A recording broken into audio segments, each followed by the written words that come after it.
So, good morning.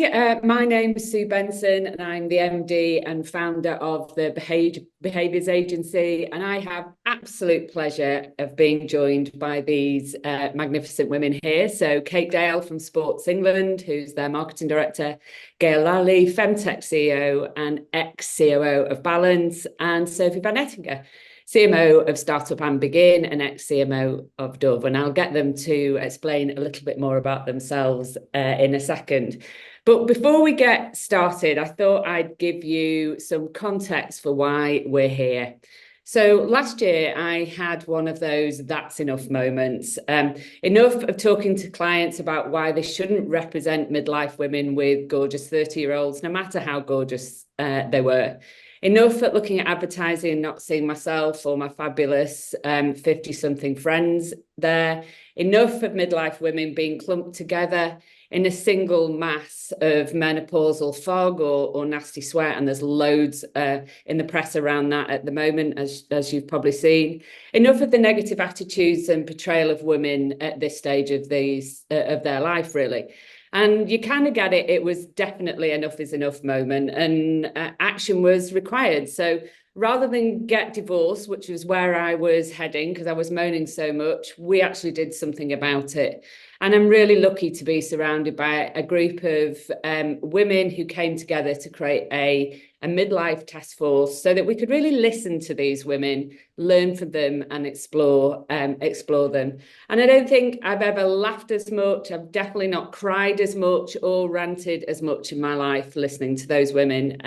But now we have really solid facts and robust insights to share with the world. And the only reason for doing that is so that we can create positive change. And that's why I'm so delighted to have these amazing people with me today, because they're on an equally impassioned journey. We have 7 themes that we're hoping to go through today. Having talked to these women over the last couple of weeks, if we get through it all, it'll be a miracle, but I'm going to do my best. And we're going to talk around diversity, changing shopping habits, the big M, health, confidence, invisibility, and then finally ending on tokenism. Please feel free to drop questions in the chat and we can ask them as we go along if we can. But equally, what we'll do is have some time at the end, and one of my colleagues is going to join us so that I don't get distracted as we go through it. So let's start with some introductions. Kate, if you don't mind, I'd really love to hear about your experience in working with this audience. Obviously, we know you for your fantastic work with This Girl Can, but what's the interest in midlife women? So hello everyone. As you said, I'm Kate Dale. I've been working on the This Girl Can campaign since it launched, which was 10 years ago next January, which means that I've been actually working on it for over 10 years now. Where has that decade gone? I think, and now I lead the campaign. One of the things I think that hopefully you all know about This Girl Can, but it's a physical activity campaign designed to help women and girls who don't think that getting active, sport, moving, exercise, whatever you want to call it, is for them to get active. And we've done that by challenging stereotypes, by surfacing the often unspoken fears that many of us have about getting active, and also with a sense of humour. And I think crucially, I think this ladders back to one of the things that Sue says, by getting away from this idea that there's only one way to be active, there's only one way to do it right. It has to look a certain way because we're all individual. And that line about what do women want? Well, we're 51% of the population, so we're going to want different things. So that's kind of where we've come from. Midlife women are really important to us as an audience, and we're going to be dialing up our focus on them over the next 4 years as well, which is the next sort of funding cycle of the campaign. Although the campaign is called This Girl Can, its age range is broad, basically post-puberty upwards. And the reason why we chose, Sue, I'm very conscious I could take over the whole webinar from this. So no, don't worry. I'm allowing you to carry on. Don't worry. I'll kick you in a minute. Don't be shy about me and just saying stop it. But I think it's important to have the use of the word girl, and something I want to sort of bring out straight away, because we're women, obviously. Anyone over the 18, any female over the 18 is a woman. The use of the word girl has been really important to us. And it came out of audience insight as the one word that connected the entirety of our age range together. And that's basically post-puberty, so 14 upwards. It's a word that can be controversial when applied to adults, but our research showed that for women who I think there's a number of ways when we use it about ourselves, and we will talk about lots of us, about girls' night out, my girls, I have girls' weekends away, not enough of them, but I do. It's a word we use, and This Girl Can is of and for the community. It's not a corporate campaign in that way, so it works. I think it's a word that connects women who maybe don't want to think of themselves or don't style themselves as feminists or think about, I mean, I'm an absolute outside feminist, but it's, as much as I might not like it, it can be an off-putting word, whereas girls is something that brings people together more and is less provocative in that way. And also it's a word that connects us, I think, when we're feeling unsure and uncertain. I think that's something we wanted to get across with the campaign as well. This is for the women who don't think of sport and physical activity being for them. Not, we don't exclude anyone, but not just for the women who think, yeah, this is absolutely my space. So it was a very carefully chosen and researched word where we use it. And then the final thing, so then I will hand back the floor, I promise, is why midlife women are so important. Partly because I'm one now, and therefore I want to be relevant to the campaign I'm running, but not just that. I know, as someone who hated sport growing up, that when I'm active, when I'm walking or running or getting on a bike or dancing, whatever it is, I'm happier, I'm calmer, life is better. Generally, I feel better. And as someone who's come to it later in life, I'm really passionate about how we share that with more women, get more women feeling they can do that. And the importance of that is in representation and inclusion, because if you don't see yourself doing it, you don't think it's for you. I think that's really true, and that's a theme that will come through. So, on to you, Gail. So, we'd love to hear your experience at Balance. Obviously, your career is much longer than that, but I guess Balance is the most recent. Yeah, thank you very much. Very happy to be here, surrounded by such beautiful, talented women today.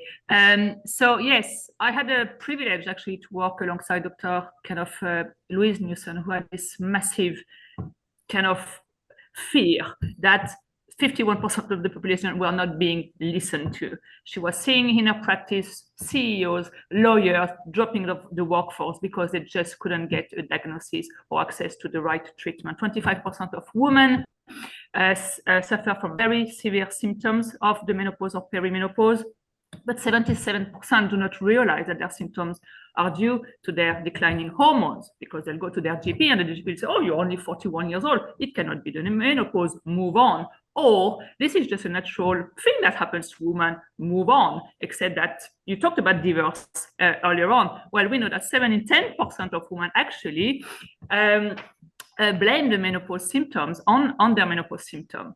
But that's also true for the number of women who actually drop off the workforce, which is actually one of the reasons I saw really a big opportunity of getting involved in Balance. So we put women at the center of what we were doing. We created an app to really fulfill that unmet need, that the barrier that women were having to get a diagnosis and access to treatment. And I think this is maybe a lesson we need to all think about. It's like, what is, whether you're a marketer, you're a company trying to target this audience, is like, have you really done your homework?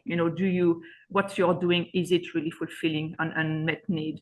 Or am I going to stick menopause on something I was doing anyway? So we are going to talk about that later on. But we created an app, put lots of efforts to putting women at the center of the development, and created an app that's got the biggest menopause app in the world, 1 million downloads in 200 countries. We put women back into being empowered to get the treatment they needed, going back to work, seeking those promotions. And it's very important to know, I'm going to finish on that actually the gender health gap is so much so that it's got over 1 trillion economic opportunity, right? Because of the loss of capability of women, because of the gender health gap, the whole economy and social environment is losing $1 trillion because of that, because women are not contributing the way they should. So I'd like everyone to really keep that in mind, and why we are doing what we're doing, and why this audience is just so important. Yeah, no, and the commercial opportunity is staggering, isn't it, when you think about it? So, Sophie, perhaps from your perspective, 2 viewpoints, obviously where you are now at the startup and Begin, and then also kind of your role at Dove. Yeah, so I'm going to look at it through a kind of beauty angle, I guess. Hi, I'm Sophie Van Ettinger. I headed up Dove Master Brand globally for 5 years, and I'm now working for a startup tech brand that provides personalized prescription skincare specifically for midlife women and midlife skin. It's kind of coming from the company behind Skin and Me, and there's a kind of thing about why should midlife women also not be able to tap into dermatological expertise via tech that actually works? Like, why should the youngsters have all of that? It's around bringing kind of technology and dermatological expertise to midlife, and I'm personally fascinated by this audience.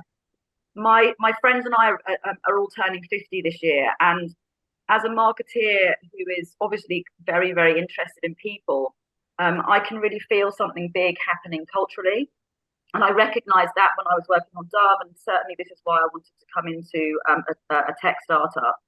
What I see is probably that we're the first generation of women en masse who are hitting midlife with the education and the financial means to be able to live life on our own terms. And I don't think that's happened before. So I think if you look at men, we all know that men have had midlife crises for years, mainly because they probably could. And I think women are now hitting this stage and having what I would call a midlife reawakening, whether that be changing careers or starting our own businesses or joining a startup or traveling or learning a new language, embarking on a new relationship. Lots of women in midlife are dating again, getting strong and fit. We talked about physical side. I think it's really important women are getting strong and fit in midlife, or simply saying how we feel or speaking our minds now. And certainly the brand that we're working on, our kind of purpose is to make sure that our skin really keeps up with us, because it's a time of immense change physiologically for us. I do think that midlife women are rewriting the rule book of how women are in midlife. It's a time of immense change for us. And our stories are really exciting. We're much more than our hormones. There's a lot of talk about the big M and the menopause. And yeah, I mean, it's important, but there's so much more going on with women in midlife. And I think it's really, really important that we're telling those stories. And especially for the younger generation looking up, I think it's super important that they see midlife as a really exciting and inspirational time. So that's why I'm fascinated with this life stage. Brilliant. Yeah, and we'll explore more of that as we go through today, but literally picking up on your final point, Sophie, around diversity. So when we started our journey and we're researching this audience, it was actually called Project Menopause. We thought that menopause was in effect the be all and end all, and whilst it's a hugely important topic, what we discovered very quickly was that there was so much more going on in people's lives, from coping with loss, and it is for many women a very sad period of their lives, but they're also exploring new careers, or they're retiring, or they're going from celebrating 25, 30 years of marriage to coping with divorce. So almost their experiences are so influential, aren't they? And they're so diverse and complex. So they can be incredibly liberating, but they can be incredibly difficult. And I think just that absolute diversity of the audience is one of the biggest things that we took away from it. That, you know, this amorphous mass doesn't exist. There are really complicated segments that live within it. And so just carrying on that viewpoint, Sophie, Dove obviously changed the conversation around body diversity. But do you see any other brands or celebrities or influencers that actually are demonstrating an understanding of diversity of these audience lives? And Gail, Kate, please feel free to jump in. Well, kind of no, not really. Yeah, I think that's the problem, isn't it? Specifically for midlife women, not really, no. And a lot of the work that goes on, I find quite patronizing, to be honest. A lot of it, as we talked about, showcases us through the lens of our hormones, like all these beauty products that are now going out there with big M word across the front, which is like the last thing I want to have in my shower is a shampoo with menopause across the front. I don't want to walk in there and see that in the morning. Neither do I want my husband to see that in the morning when he gets into the shower. And I don't think that any brand is really championing midlife and telling the rich stories. And as you say, the diversity of stories of women in this life stage. And if I speak to my friends, we're all turning 50, as I said, and I think we kind of see ourselves almost in the kind of golden period of our lives. And I don't think that any brand is really representing us. And that's why I got so excited to join this new startup and create and begin. It's a massive opportunity for me personally, having worked in marketing for years and years and years to create a brand that does just this.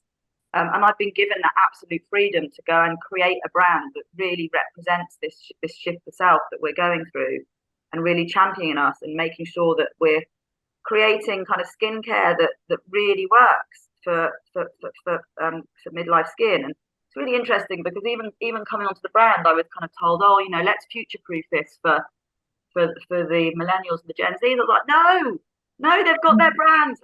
Let's create a brand that really just talks to us, because we're a bit forgotten. So yeah, really exciting. So hopefully we can start filling these gaps now.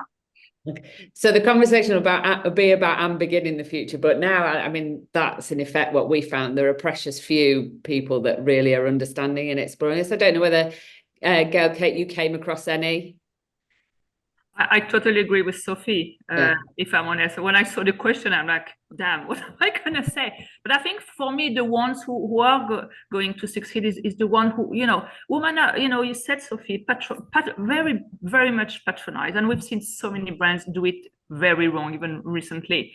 But I think that the brands who are doing really well are the ones who are really adding value, like who are really knowing that. So, you know, brands like LV, you know, they're bringing solutions to problem. You know, they are not putting badges on stuff. They are really, you know, living and breathing and bringing solution, putting a woman at the heart of product development, of everything they do. And I think that's the main important thing. Yeah, what can you do, you know, to advance the cause? What are you doing as a brand? Not, you know, what are you putting out there on posters and social media? That's a very exactly. It's the demonstrable actions, isn't it? Yeah.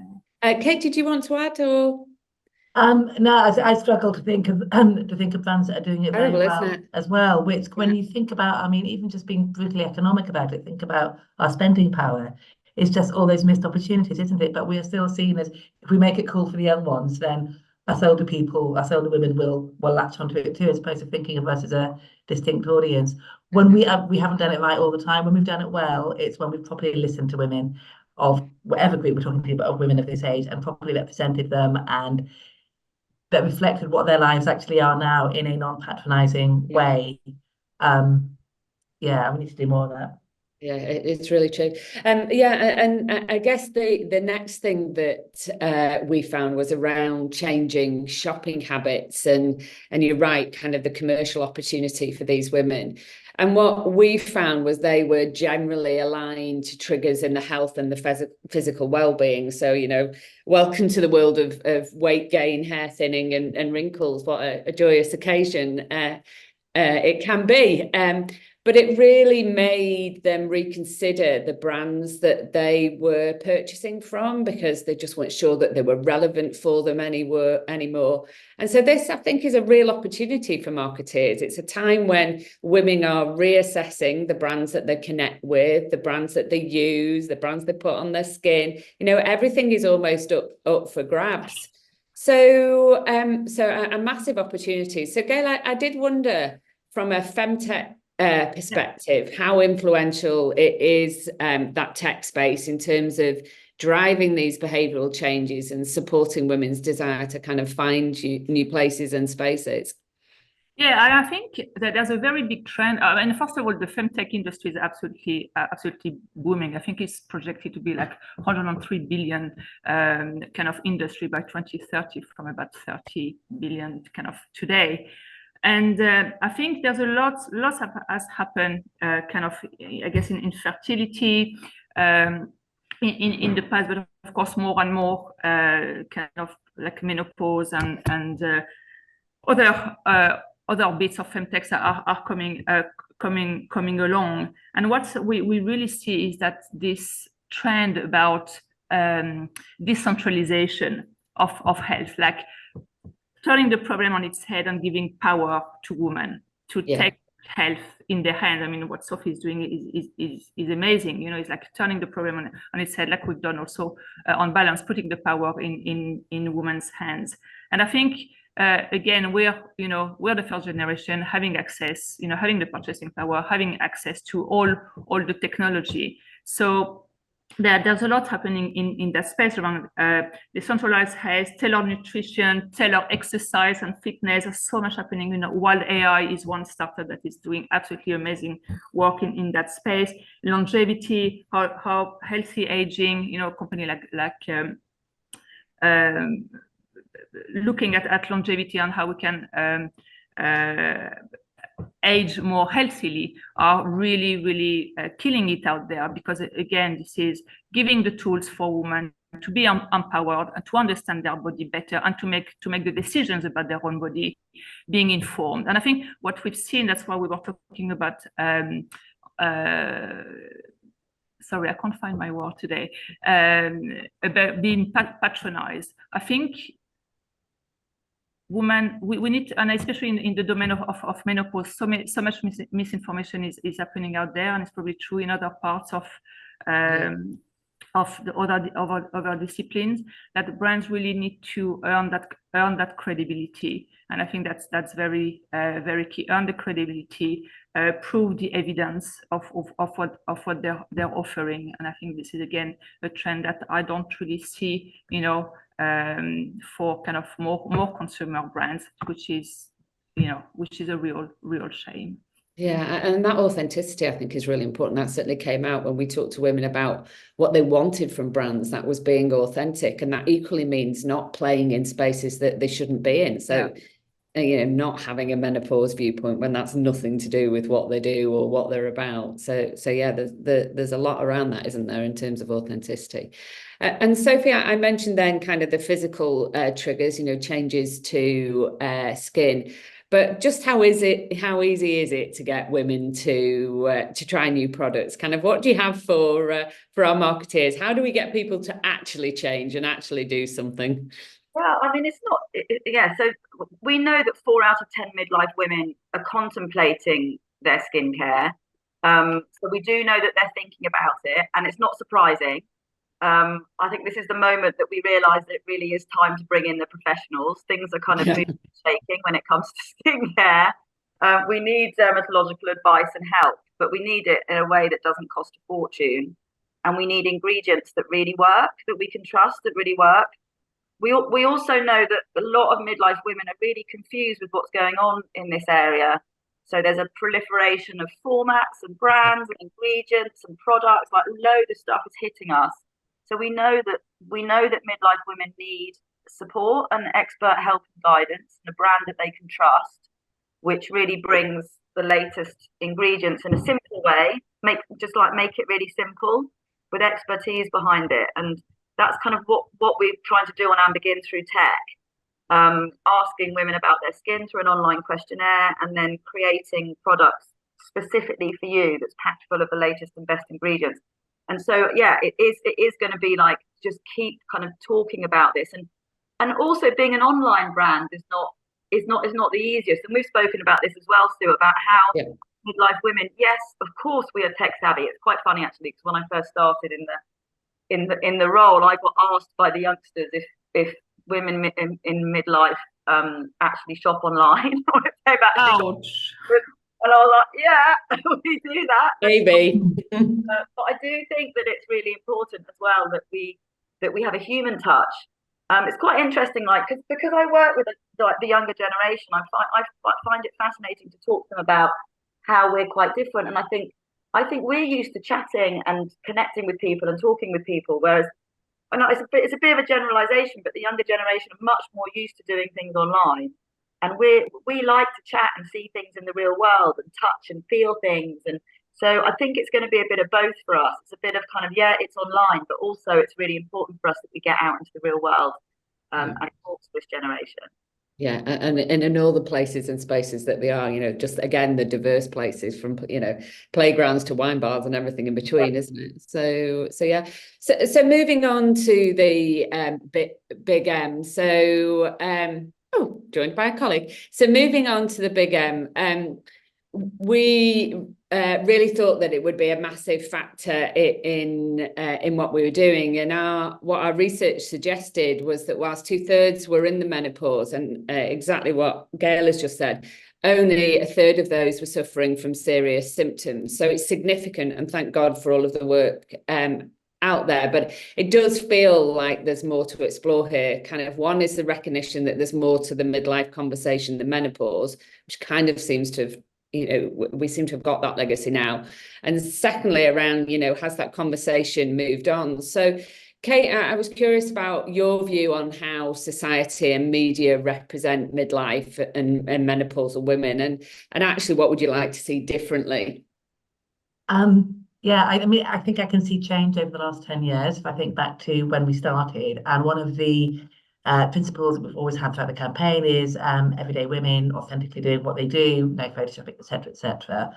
And when we included midlife women, we made sure they genuinely look like midlife women. So it wasn't sort of I'm not saying they weren't glamorous, fabulous, and beautiful, because they were. So this is going to sound rude, but it looked like people we would recognise, right? It's not when they say here's an older, and it happens to be a supermodel and someone who always looks stunning throughout their life, or using younger women to portray older women.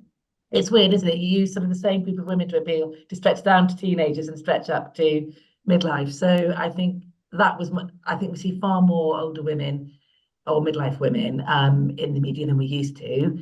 Yeah. It still is very stylized, I think, on the whole, and more glamorous than certainly I feel most days.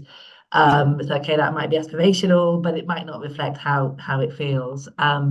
I have mixed feelings about sort of the domination of the menopause in the conversation, because it's fantastic that we are destigmatizing, that we're talking about it. I wish I'd known 10 years ago, when I would have been going through perimenopause, why I was suddenly feeling probably even more anxious, and all those and I almost think it's more important in that perimenopause years than where I am now. I'm nearly 54, so on the other side of it now.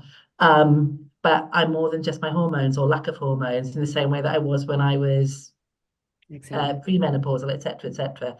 I've gone off the topic, Sue. So what would I like to see change? I'd like to see more diversity of women as well, having all sorts of different lives, whether we're mothers, whether we're not mothers, children at home, not at home. I mean, if you take a 50-year-old, they could be a new mother, they could be a grandmother, they could never have had children. That's just one aspect. There are so many different parts of life, and we're still not showing that diversity. So I'd like to see more, and more of us treating women as individuals and listening properly to their stories, because that's the other thing that I really love through This Girl Can, is just getting out and talking to women. And we're all fascinating. We've all had, especially by midlife, we will have dealt with so much in our lives, good and bad.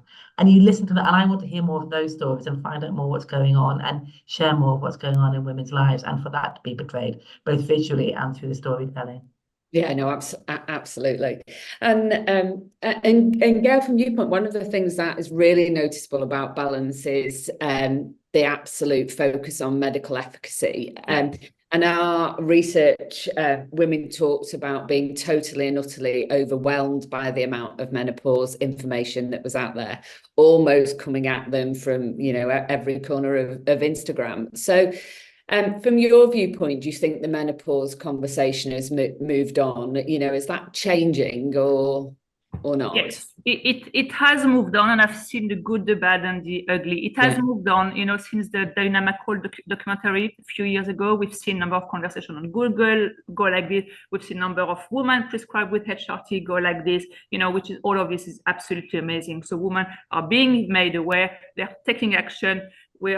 I've worked with over 100 corporates. This conversation happen in the workplace as well. Women are not afraid. Corporates are putting programs in place to retain their talents, to make sure that they attain parity in top position by tackling this issue and being proactive about it. So definitely there is change out there. But with commercial opportunities come also, the bad and the ugly side of it. And it's true, it's very difficult for the audience to navigate that space. And that's why in Balance, it was my first job. I said, how do I gain credibility? And and how do we prove efficacy of what we are doing? So we were the first app, for example, to be accredited by ORCA. We made it to the NHS app library. So we had actually doctors recommending the app, because they believe, we had tick, everything to make sure that doctors were confident enough to recommend the app, to their patients. We broke a number of deals as well with Healthy Note, for example, so that, again, as a prescription, doctors could actually prescribe balance information to their patient automatically through their doctor system. So for us, it was really doing the work to the core, you know, to make sure that we were perceived as a credible source, because there's so many crap information out there, and we really wanted women to have access to one source of truth, which was evidence-based, bringing the latest research on only discussing things that were written, approved by 2 or 3 kind of women specialist doctors, not influencer or people who don't know what they're talking about, who don't have the credibility. And also the discussion has moved on slightly outside of the, of course, kind of treatment is absolutely important that women consider this, because, you know, having a good diet or sports also is really important overall. It's not going to replace your hormone, but at least women are given the choice if they're given the evidence, information about the science, about the long-term benefit, etc. Again, we don't want to patronize the audience. We want to tell them the facts so that they have the choice to make, you know, to make the choices that they think is fit. So yes, definitely the conversation has moved on, which is absolutely amazing. Still a huge, long way to go. And I'd like more, you know, more kind of places for women to feel that the information they're going to consume is trusted. And I really would want anyone who don't know what they're talking about to just stay away from it, because it really is not helping women. It's actually having devastating consequences on women's health, on their ability to function, on their social lives, on their economic and professional lives. So stay away from it. Yeah, honestly, I would absolutely agree with that. And keeping on that subject of health, kind of even before we looked at the research findings, when I think about my own life, almost every time I go out to dinner with my friends, there's like a conversation around health. So whether it's my dodgy knees or arthritic shoulder, or friends with cancer, husbands with heart issues, kids with mental health, that kind of first half hour of any dinner is a health conversation. So we were, I suppose, still surprised about that topic of conversation. But actually what was really interesting from us was women's approach to health was almost their beacon for life. So the more active they were, the more on top of life they were, the least active they were, you know, and they couldn't get going and they didn't exercise, the more they suffered. So, Kate, I know this is a subject that's really, really close to your heart, and this girl, Can, was absolutely pioneering. So it would be great to hear a little bit more about that work, but equally, I wonder whether you can share a glimpse of what you're doing in the future. You've touched on midlife, so maybe you can expand that a little bit more for us. Yeah, absolutely, Sue. Completely. They completely agree around the impact that getting active can have on how you think, how you feel, your ability to just deal with life. And I mentioned it already that I know just personally, when I'm regularly active, or even just going for a walk, I will feel better and I will be able to handle whatever the day throws at me better. I'm currently in a bit of a slump and I'm not doing it and I'm feeling it. So I'm absolutely making some resolutions to sort that out this weekend. Yeah, well, that's a commitment now that you've told. Yeah, so I will share. I'm going to get my bike back out, which is very dusty at the moment. And we hear this from the women we talk to as well, is we talk about felt benefits, because so much over the years of, particularly to women, of getting active, playing sport, exercise has been around weight loss, taking up less space in the world, toning up, you know, looking buff, all those things which are about what we look like, or it's about the long-term physical health benefits, which are important, obviously, and I'm not decrying those, but they're not massive motivators for the day-to-day, because, you know, when you're 20, you don't think you're going to get old and have problems at the other end, you know, and even now it's still kind of hard to imagine that I am. They're not massive motivators, but talking about the immediate felt benefits, you instantly feel better. You might not get a runner's high, but if you get out and go for that run, you will feel at least glad that you did it, or at least that you started it. So really focusing on that, A, has been much more effective, I think, in us getting the message out there. But B, we then see in terms of how someone's feeling, their self-confidence, their relationship with their body. One of our women talked to me about how she'd actually started running, actually gone on to run a marathon. You don't have to do that. You can if you want, That's but good. it changed her relationship with her thighs. So there might still be chunky thighs, but they've got me around 26.2 miles, and so her relationship with her body changed as a result. So all these things come from it, and I shouldn't have said marathon because that makes it sound like it has to be big and intimidating. You can get that from 10-15 minutes a day, every other day. It's fantastic. So that's the bit I get evangelical about as someone who was really late to all of this, and I want more women to be able to feel that. I want all women to be able to feel that. So we are in the final stages of putting together various business cases and things that we need to, but we should hopefully, fingers crossed, be back out there really big next year, back on TV, etc. With a campaign that has a real focus on women who have felt excluded from physical activity for a number of reasons. So there's definitely a target audience around midlife women, and they will be featuring much more. I can't tell you I don't know what it's going to look like yet. I don't know what the strategy is going to be yet because we haven't done it. But also looking at women on lower incomes, and the lower your income level, the less likely you are to be active because there's an awful lot going on in your life, and from some demographic backgrounds as well, so different faith groups, for example, or race groups as well.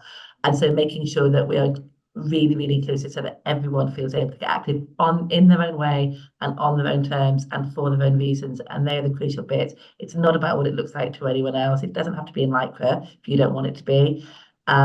It's about what it wants for you. And so I'm really excited to get back out there with the energy of that and to bring a campaign forward that shows an even greater diversity of women, and getting active in an even greater diversity of ways as well.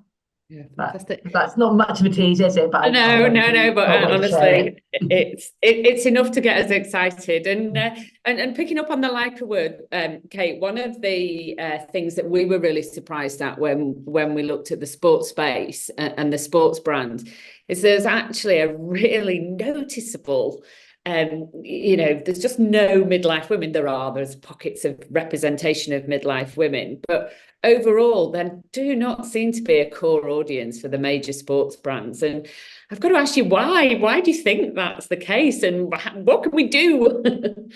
I think it's because most of them, and particularly the main sort of high street brands, are focused on the youth market, and the word that we won't make them look cool. To be honest, I think we're too old to be cool for them. I think, I don't know, but that's my interpretation of it. And when we talk to them, they're very much around the youth market, and I get it.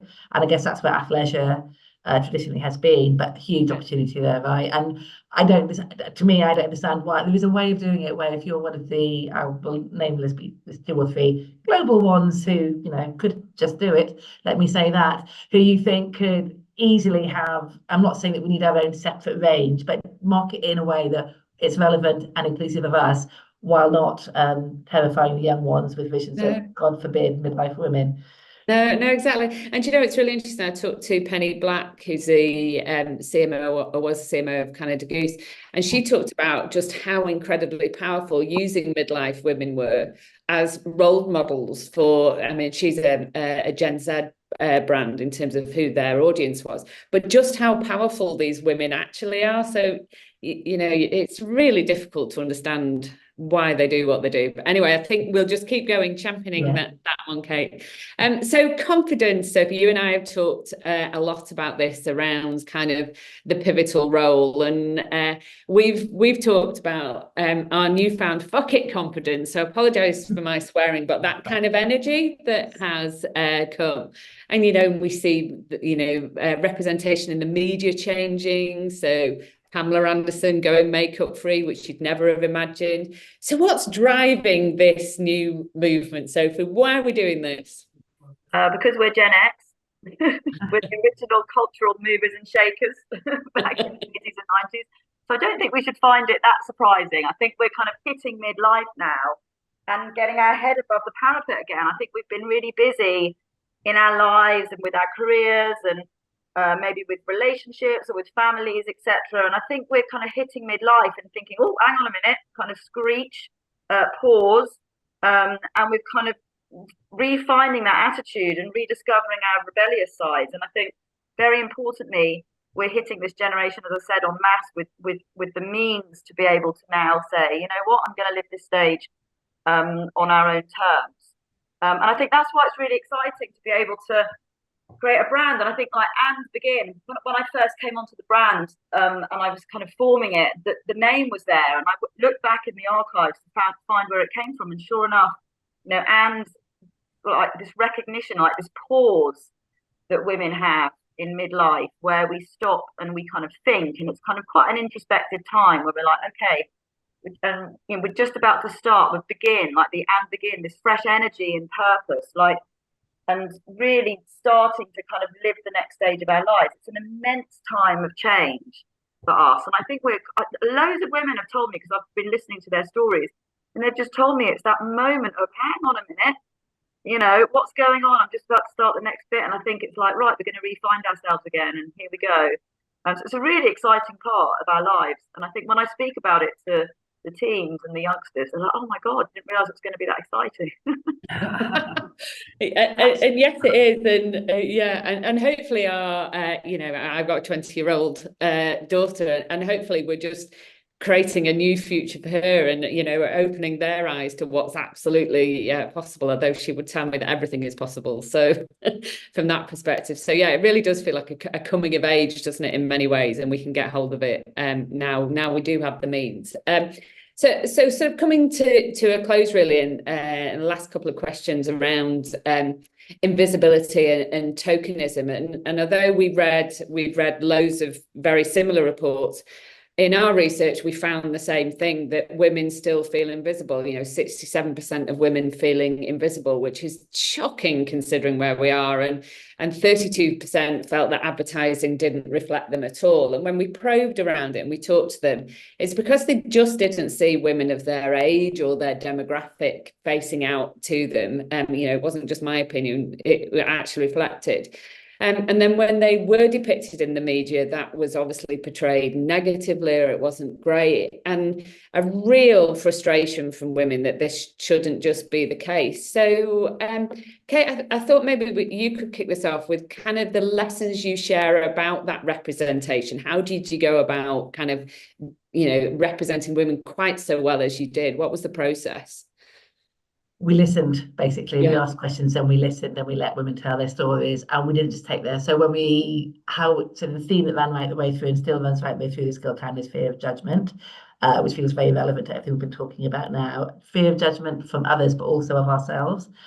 And when we talked to women about what was stopping them getting active, they would say one set of answers, which were usually really practical barriers, but we'd sort of probe and go further but then properly listen to what they were saying and reflect that in what we were showing. And I think it's that listening which is really, really important. So that then gets built into how we portray them visually, which frankly, just by showing them who they are and how fabulous they are, without telling them, oh, we need to take that wrinkle or whatever.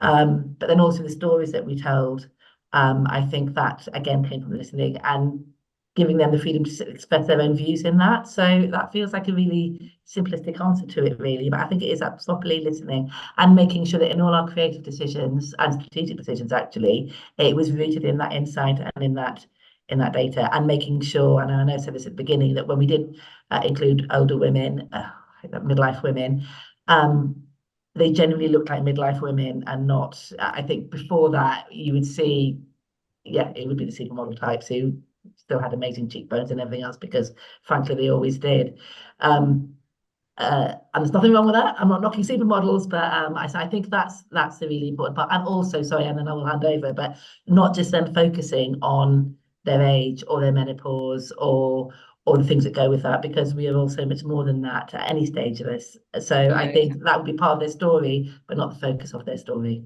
Yeah, no, and it absolutely groundbreaking, as was the work at Dove, Sophie. So again, from a representation viewpoint, kind of what are your highlights? What are the things that we can take away from your work? Yeah, I mean, Dove, this was something that we spent a lot of time on and did loads and loads of research on, and the stats are all there. That women just don't feel represented. I headed up a project called Project Show Us, where we worked with Getty Images to create a whole image bank of women that broke stereotypes, that was created by women, that was tagged by women, interestingly, because all the tagging that goes on online is done by men.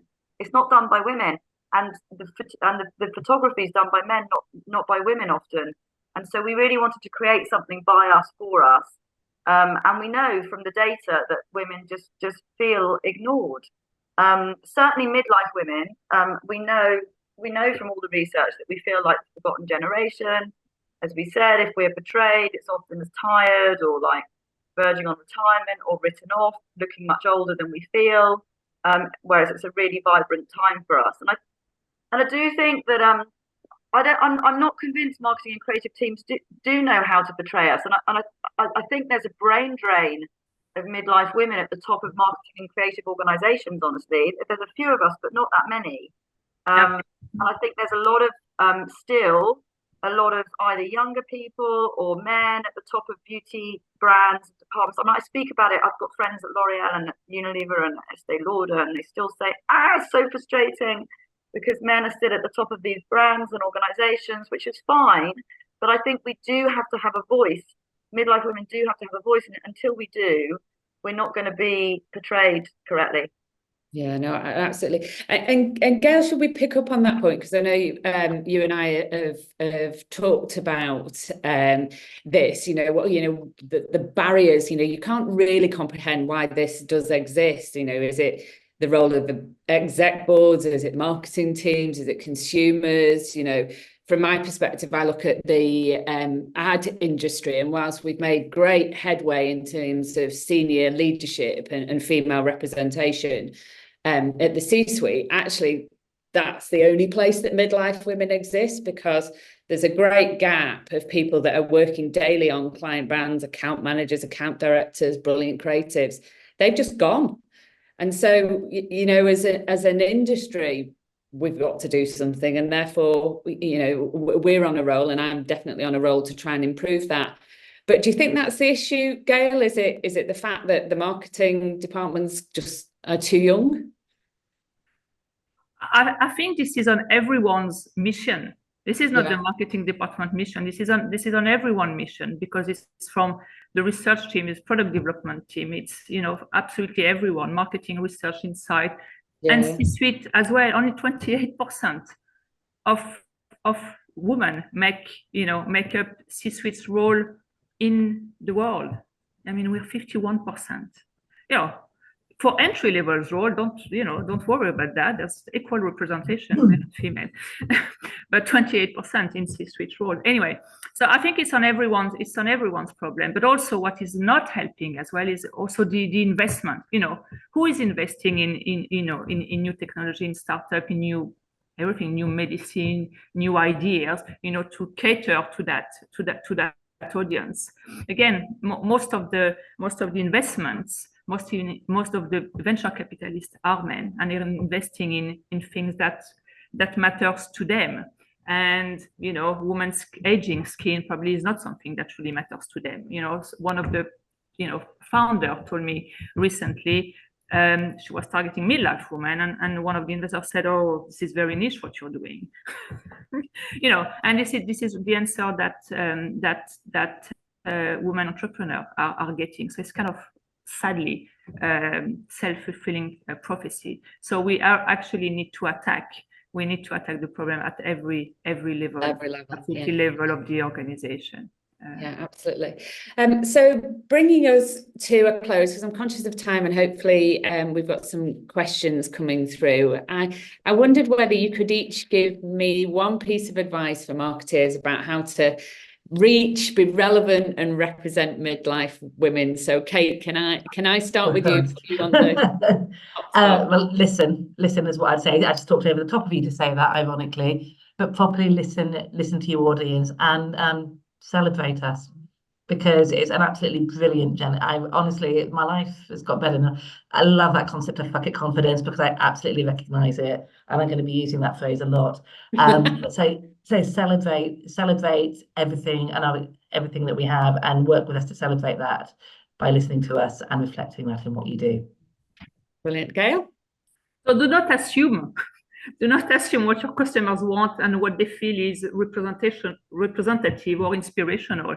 Just go and do your homework and surface those inspiring, diverse stories. Yeah. Surface them, because they're not. I'm not seeing them. No. Do you know, it's just lesson 101, isn't it, for marketers anyway? Just listen to your audience. So we're just asking you to do that in many ways, aren't we? And finally, Sophie. Yeah, listen to us and employ us. Yes, yeah. Yeah, absolutely. So I'm going to invite Adam, hopefully is there and listening, is going to join because he's got the questions and not me. There he is. Thank you. No worries. Yeah, we've got a couple of questions that have come in. So first one from Sue Moore, who is a copywriter and midlife woman, to say. So there's lots of brands all saying the right things in their mission and values, but then they contradict themselves in the nuts and bolts and the detailed messaging. So she'd be interested in getting your opinion on making sure the whole brand is cohesive from headline values to product descriptions and how they execute. So I don't know who wants to pick that one up. I can talk about that from begin. I mean, so I'm just a control freak. I look at everything. I look at everything from the copy and everything, and I make sure that we've got midlife women working on copy as well, and informing it. And then, yeah, everything passes through my eye, really. And then we also put it in front of women. So we make sure that we then get feedback back again. And it's iterative. And that's the great thing about working for a tech startup, is that things just happen in real time and we can really just iterate as we go. Cool. Anyone else want to jump in on that? Absolutely echo what Sophie said, and I think, and this goes back to the previous discussion around what we do, is I think too much of the craft side of marketing is left to younger people.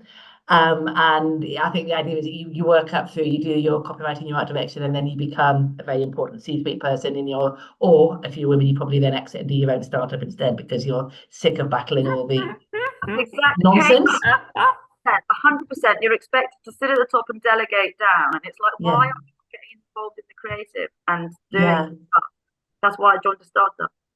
Yeah, absolutely. So I think that's why it happens. So yeah, make sure you're involving the right people in the creative and that attention to detail. Good to be a control freak. Yeah. So more women leadership and be a control freak. So the other question here, we haven't got loads. So if anyone else wants to jump in on adding some more questions, feel free. So you spoke about reaching midlife women in the real world, not just online. So what channels do you find work well for you to reach a midlife audience? So a bit of more of a media question there. Sorry, do you want to go, Gail? No, go for it. Let's go. So I think there's a number of channels. I think anywhere where it's about bringing women together, online or in the real world. I used to say that I still think it is, but one of women's superpowers is our ability to connect, because we just got you around anything in the PTA and whatever, we will connect and we will form groups and we will talk. I've realized more recently it's about our willingness to share our vulnerabilities. I think that gives power to that connection, is that we go into this is a sweeping generalization, but usually without much ego, or the ego doesn't get in the way. And I think we're happy to open up and talk to each other in a way. So I think anywhere where you can tap into those, and obviously huge number of online communities. For us, Facebook still works really well, bizarrely. I think I'm not even the Facebook generation. I'm the Friends of United generation. I'm so old. But yeah, certainly Facebook, I think online, Twitter, X, whatever, less so now. It used to be, but now it's just toxic. But a lot of it is in real life spaces. So trying to work locally and hyper locally, which is really challenging for a national campaign with a small team, but finding the organisations we can partner with who connect women on the ground work really well for us. But yeah, so Facebook primarily, and Instagram actually is growing. Yeah, but do you know of any specific communities around this space? I mean, I know, like, sort of, you know, when you go through sort of motherhood, there's sort of the mum's net, and there feels a lot of community at that point. But are we seeing then a lack of community specific for this audience after that point? I think there's lots of podcasts, aren't there, that kind of talk to midlife. There's lots of podcasts going on and chat around it. We've found Mum's Net. I'm still on Mum's Net.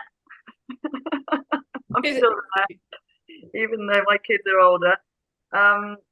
We like to say on Ambigin that we want to turn up in surprising spaces where women emotionally are shifting to self. And that can be quite surprising. That can be things like at festivals and things. We're all kind of finding our feet again. But this time we're going VIP, right? We're all going back to festivals and like finding ourselves kind of going out again. We did a funny thing, actually. We activated at our PR event. We got a tattoo artist in, a real tattoo artist. And my boss, who's like, he's kind of a young guy. What? Like, midlife women aren't having I said, yeah, we are.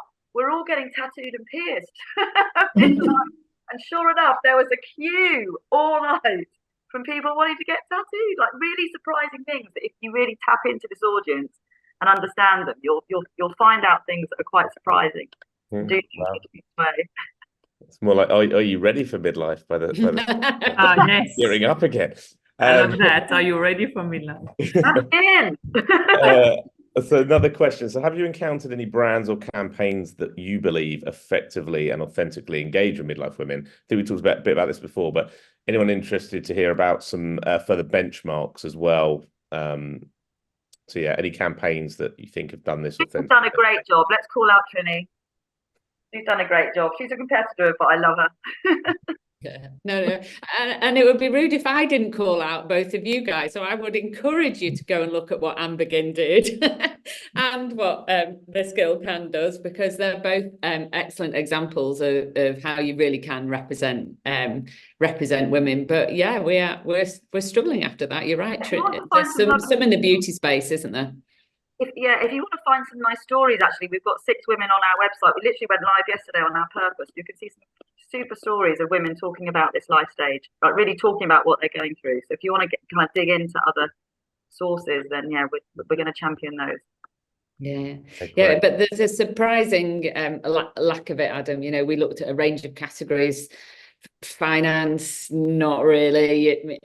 Automotive doesn't exist at all. Like, women are just absolutely not represented in that space. And when you think of the things we've talked about today, like you know, getting divorced or getting grandkids, they're 2 brilliant reasons to change your car, and yet we are just not represented. I think there's still there's sort of that lack of understanding of the importance of this audience and talking to it in a very specific way. Like, can we still be generalized and treat them as such? Obviously, really you're weird. saying not, and they're waiting to see that proof. You know, because there's all those internal discussions around budgets, stakeholders, and they're fighting for that budget, and you know, so it's going to take time to change those opinions, I think, and also it does, and change is required, because we've been doing this for years. You know, we've been using younger models. You know, if we take it at a very practical level, we've been using younger models to represent older women. We just kept doing it, and nobody wants to break that process, and nobody wants to break that cycle. We, you know, increasingly women that are on this call do, which is brilliant, but it's just been the norm, and that's what we've always done. And you're the brave marketeer that's stepping outside of that, and that's tough. That's a tough goal.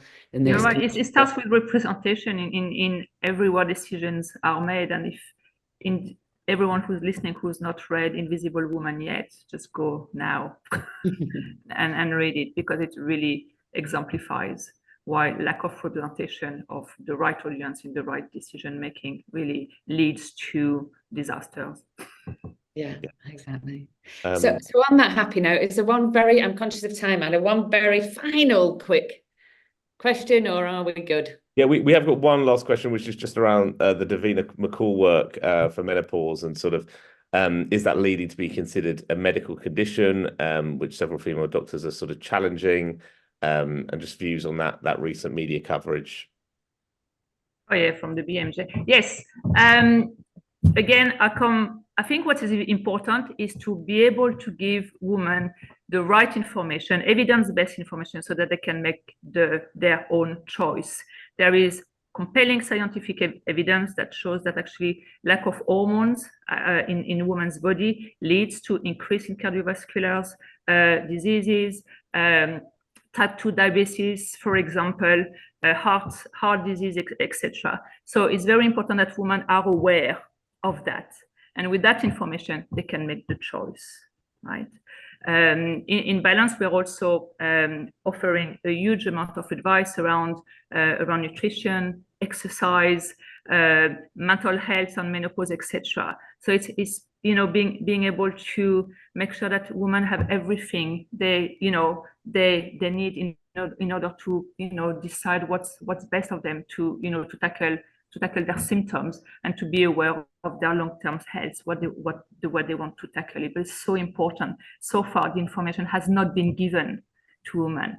You know, so far doctors have said, sorry, you know, if you don't have low libido, you can't have testosterone. Yet there's very important clinical evidence that shows that actually lack of testosterone has an impact on women's ability, on cognitive functions, for example.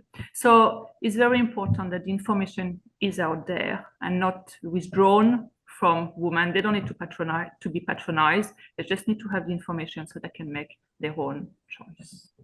Brilliant. Thank you so much. Thank you, Adam, for those questions. And just wrap up really I think the thing I've heard most from all of you, and we would absolutely, as an agency, wholeheartedly believe in this, and that's listening, just actually listening to the amazing women that are your customers or potential customers, and represent them, which is exactly what you guys are doing in an incredibly authentic way. So thank you so much for your time.